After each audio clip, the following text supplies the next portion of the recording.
Olá, mulheres! Eu espero que vocês estejam todas bem. A nossa leitura de hoje é dia 199 de 365 dias. Primeiramente, leremos 1 Crônicas, capítulo 26, a partir do versículo 12. E também leremos 1 Crônicas 27, todo o capítulo. Vamos juntas? A estes turnos dos porteiros, isto é, a seus chefes, foi entregue a guarda para servirem, como seus irmãos, na casa do Senhor. Para cada portão fizeram um sorteio para designar os deveres tanto dos pequenos como dos grandes, segundo as suas famílias. A guarda do lado do leste caiu por sorteio a Selemias. Depois lançaram sorte sobre seu filho Zacarias, conselheiro. Prudente, ele saiu à guarda do lado do norte. A Obed-edom, a guarda do lado sul, e a seus filhos a guarda da casa de depósitos. A Subim e Uza a guarda do oeste, junto ao portão de Salequete, na estrada que sobe. Uma guarda ficava ao lado de outra guarda. A leste estavam de guarda 6 levitas, ao norte 4 por dia, ao sul 4 por dia, e para a casa de depósitos 2 num lugar e 2 no outro. No átrio, a oeste, 4 junto ao caminho, 2 junto ao átrio. São estes os turnos dos porteiros, dos filhos dos coraitas e dos filhos de Merari. Outros levitas, seus irmãos, tinham um encargo dos tesouros da casa de Deus e dos tesouros das coisas consagradas.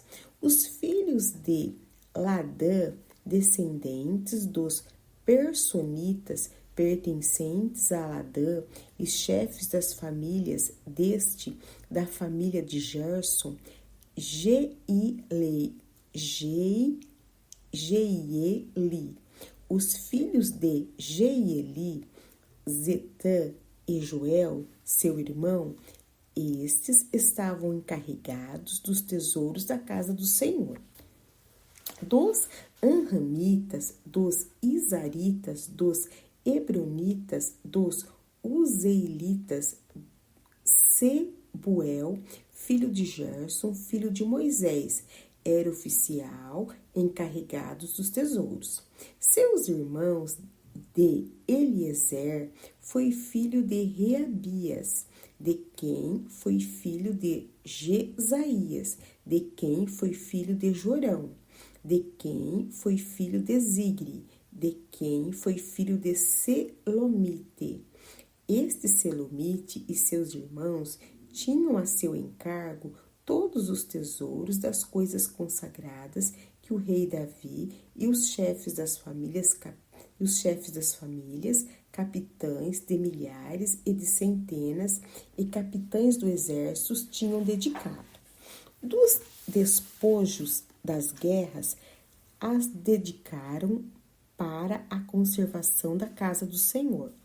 Tinham também a seu encargo tudo que havia sido dedicado por Samuel, o vidente, por Saul, seu filho de Quis, por Abner, filho de Ner, e por Joabe, filho de Zeruia. Tudo que qualquer pessoa havia dedicado estava sob os cuidados do Selomite e seus irmãos. Dos Izaritas, Quenanias e seus filhos foram postos sobre Israel, para oficiais e juízes dos negócios externos. Dos Hebronitas foram Asabias e seus irmãos, homens valentes, 1.700, que superintendiam Israel, além do Jordão, para o oeste, em todo o serviço do Senhor e interesses do rei. Dos Hebronitas, Gerias era o chefe. Quanto aos Hebronitas, suas genealogias e famílias se fizeram investigações no 40º ano do reinado de Davi, e se acharam entre eles homens valentes em Jazer de Gileade. Seus irmãos, homens valentes, 2.700 chefes das famílias, e o rei Davi o constituiu sobre os Rebunitas, os Gaditas e a meia tribo dos Manassitas, para todos os negócios de Deus e para todos os negócios do rei. São estes os filhos de Israel, segundo seu número, os chefes das famílias e os capitães de milhares e de centenas com os seus oficiais, que serviam o rei em todos os negócios dos turnos, que entravam e saíam de mês em mês durante o ano. Cada turno era de 24.000. Seu primeiro turno do primeiro mês estava Jazobeão, filho de Zabidiel. Em seu turno havia 24.000. Ele era dos filhos de Pérez, chefe de todos os capitães dos exércitos, para o primeiro mês. Sobre o turno do segundo mês estava Dodai, o Aoita, cujo lado estava Miclote. Também em seu turno havia 24.000. O terceiro capitão do exército e o designado para o terceiro mês era Benaia, chefe, filho do sacerdote Joiada. Também em seu turno havia 24.000. Esse Benaia era homem poderoso entre os 30 e era o chefe deles. O seu turno estava ao encargo do seu filho Amizabade. Para o quarto mês era Azael, irmão de Joabe, e depois dele Zebadias, seu filho. Também em seu turno havia 24.000. O quinto capitão para o quinto mês era Samute, o Israelita. Também em seu turno havia 24.000. O sexto para o sexto mês era Ira, filho de Iques, o Tecoíta. Também em seu turno havia 24.000. O sétimo para o sétimo mês era Eles, o Pelonita, dos filhos de Efraim. Também em seu turno havia 24.000. O oitavo para o oitavo mês era Sibecai, o Uzatita, dos Zeraitas. Também em seu turno havia 24.000. O nono para o nono mês era Abiezer, o Anatotita, dos Benjamitas. Também em seu turno havia 24.000. O décimo para o décimo mês era Maarai, o Netofatita, dos Zeraitas. Também em seu turno havia 24.000. O 11º para o 11º mês era Benaia, o Piratonita, dos filhos de Efraim. Também em seu turno havia 24.000. O 12º para o 12º mês era Eudai, o Netofatita, de Otiniel. Também em seu turno havia 24.000. Estes foram os chefes das tribos de Israel. Sobre os Rubenitas era chefe Eliezer, filho de Zigri.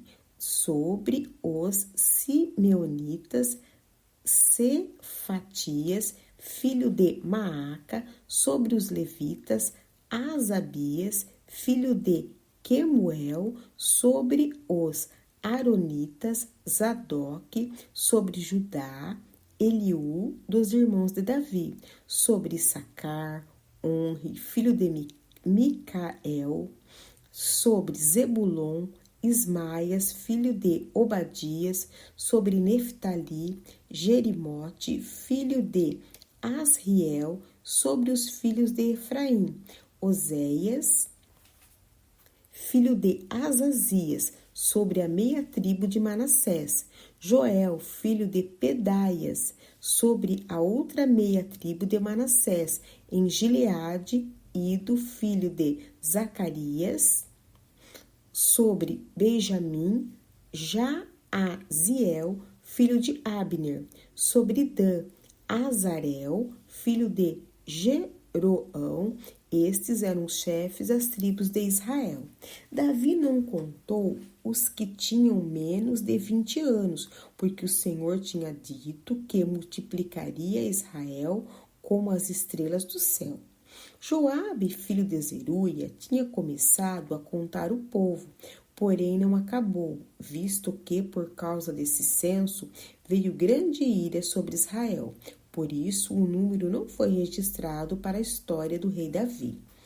Asmavete, filho de Adiel, cuidava dos tesouros do rei. Jonatas, filho de Uzias, cuidava do que o rei possuía nos campos, nas cidades, nas aldeias e nos castelos. Esri, filho de Quelube, cuidava dos lavradores do campo, que cultivavam a terra. Simei, o Ramatita, cuidava das vinhas, porém Zabde, o Sifimita, cuidava do que entrava das vinhas para as adegas. Baal-Anã, o Gederita, cuidava dos olivais e sicômoros que havia na Cefelá. Porém, Joás cuidava dos depósitos do azeite. Sitrai, o Saronita, cuidava do gado que pastava em Saron. Porém, Safate, filho de Adlai, cuidava do gado dos vales. Obil, o ismaelita, cuidava dos camelos. Gedias, o meronotita, cuidava das jumentas. Zazis, o agareno, cuidava das ovelhas. Todos estes eram administradores dos bens do rei Davi. Jonatas, o tio de Davi, era do conselho, homem sábio e escriba. Jeiel, filho de Aquimone, cuidava dos filhos do rei. Aitofel era do conselho do rei. Uzai, o arquita, era amigo do rei. Aitofel sucederam Joiada, filho de Benaia, e Abiatar. Joabe era comandante do exército do rei. Dando continuidade à nossa leitura, agora leremos Romanos, capítulo 4, a partir do verso 13. A promessa de que seria herdeiro do mundo não veio a Abraão ou a sua descendência por meio da lei, e sim por meio da justiça da fé. Pois se os da lei é que são os herdeiros, anula-se a fé e cancela-se a promessa, porque a lei suscita a ira, mas onde não há lei, também não há transgressão. Essa é a razão por que provém da fé, para que seja segundo a graça, a fim de que a promessa seja garantida para toda descendência, e não somente a descendência que está no regime da lei, mas também a descendência que tem a fé que Abraão teve, porque Abraão é pai de todos nós, como está escrito: eu o constituí por pai de muitas nações, diante daquele em quem Abraão creu, o Deus que vivifica os mortos e chama a existência das coisas que não existem. Abraão, esperando contra a esperança, creu, para vir a ser pai de muitas nações, segundo lhe havia sido dito: assim será a sua descendência. E sem enfraquecer na lei, levou em conta o seu próprio corpo já amortecido, tendo ele quase 100 anos, e a esterilidade do ventre de Sara. Não duvidou, por incredulidade, da promessa de Deus, mas pela fé se fortaleceu, dando glória a Deus, estando plenamente convicto de que Deus era poderoso para cumprir o que havia prometido. Assim também isso lhe foi atribuído para a justiça, e as palavras lhe foi atribuído. Foram escritas não somente por causa dele, mas também por nossa causa, visto que a nós igualmente não será atribuído, a saber, a nós que cremos naquele que ressuscitou dentre os mortos, a Jesus, nosso Senhor, o qual foi entregue por causa das nossas transgressões e ressuscitou para nossa justificação. Justificados, pois, mediante a fé, temos paz com Deus, por meio do nosso Senhor Jesus Cristo, pelo qual obtivemos também acesso pela fé a esta graça na qual estamos firmes e nos gloriamos na esperança da glória de Deus. E não somente isto, mas também nos gloriamos nas tribulações, sabendo que a tribulação produz perseverança. A perseverança produz experiência, e a experiência produz esperança. Ora, a esperança não nos deixa decepcionados, porque o amor de Deus é derramado em nosso coração pelo Espírito Santo que nos foi dado. Continuamos a nossa leitura, leremos agora Salmos, capítulo 14, versos de 1 a 7. Diz o insensato no seu coração, não há Deus. São corruptos e praticam abominação, já não há quem faça o bem. Do céu o Senhor olha para os filhos dos homens para ver se há quem tenha entendimento, se há quem busque a Deus. Todos se desviaram e juntamente se corromperam. Não há quem faça o bem, não há nenhum sequer. Será que não entendem nada todos esses que praticam a iniquidade, que devoram o meu povo como se comessem pão e que não invocam o Senhor? Lá ficarão tomados de grande pavor, porque Deus está com a linhagem do justo. Vocês querem frustrar o conselho dos humildes, mas o Senhor é o refúgio deles. Quem dera que de Sião viesse já a salvação de Israel. Quando o Senhor restaurar a sorte do seu povo, Jacó exultará e Israel se encherá de alegria. Para finalizar a nossa leitura de hoje, leremos agora Provérbios, capítulo 19, verso 17. Quem se compadece do pobre empresta ao Senhor, e este lhe retribuirá o benefício. Amém. A nossa leitura de hoje, louvado seja Deus e que o Senhor fale ao seu coração. Eu sou Jana.